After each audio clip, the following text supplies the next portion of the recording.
जमीन हमारी, कानून तुम्हारा नहीं चलेगा, नहीं चलेगा। जमीन हमारी, कानून तुम्हारा नहीं चलेगा, नहीं चलेगा। कानून वापस करो, वापस करो। बीजेपी सरकार, बीजेपी सरकार, बीजेपी सरकार। आज यहाँ पे हमारा इकट्ठा होने का मकसद ये है कि ये जो हमारी बीजेपी सरकार है, यूटी एडमिनिस्ट्रेशन एलजी सरकार, वो सानिया सर सैयद की विशाल में तड़प रही है। वहां मैं ये समझता हूं कि आज इस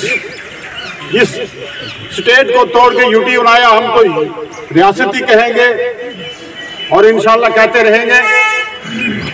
उसमें घर घर में मातम जो है वो सरकारी स्पॉन्सर्ड मातम जो है वो छाया हुआ है। वो सरकार की तरफ से मातम मनाया जा रहा है। मैं आप हजरात को मेंढर के और खिताए पीर पंजाल के बहादुर जवाले लोगों को मैं ये यकीन दिलाऊंगा कि जब किसी की बुद्धि खराब होती है, जब किसी का दिमाग खराब होता है, तो सबसे पहले उससे ऐसी ही गलतियां सरजद होती है। और आज की जो ये सरकार है, मैं इसको सरकार तो नहीं कहूँगा, एक अवाम दुश्मन सरकार, जिसका हर फैसला जो है वो अवाम के खिलाफ है। यहाँ एक बार डॉक्टर फारूक साहब आए थे तो मैंने एक उस आदमी की जो गांव में लोगों को तंग करता था, परेशान करता था, मैंने मिसाल दी थी कि उसने कहा लास्ट के टाइम में जो है मेरे साथ आप ये सलूक करना। और जब वो सलूक किया लोगों ने तो गांव के सब लोग जो है वो गिरफ्तार हो गए। उस किस्म की ये सरकार है।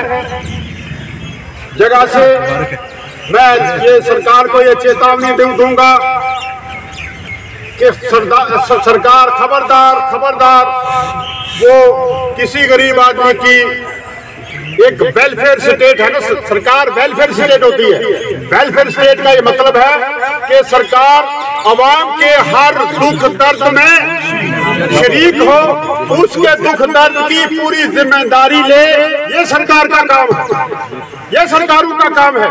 मैं आपसे ये गुजारिश करूंगा कि कुछ लोग शायद ये सोचते होंगे कि कहते हैं ना, आज मेंढियां रोती हैं डोला, कल टेंडियां रोज। ये जो हैं, जो सरकार के यहाँ सिस्टम में बैठ के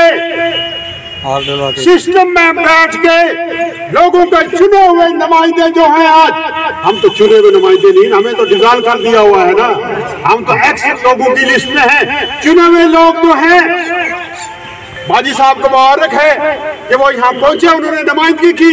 मैं दूसरे हजरात को भी यह गुजारिश करूंगा कि तमाम चुने हुए लोग वो रियासत के इस गवर्नमेंट के एजेंट बन के काम ना करें, बल्कि लोगों की नुमाइंदगी करें, नुमाइंदा बन के काम करें। वो हमारे नुमाइंदा है।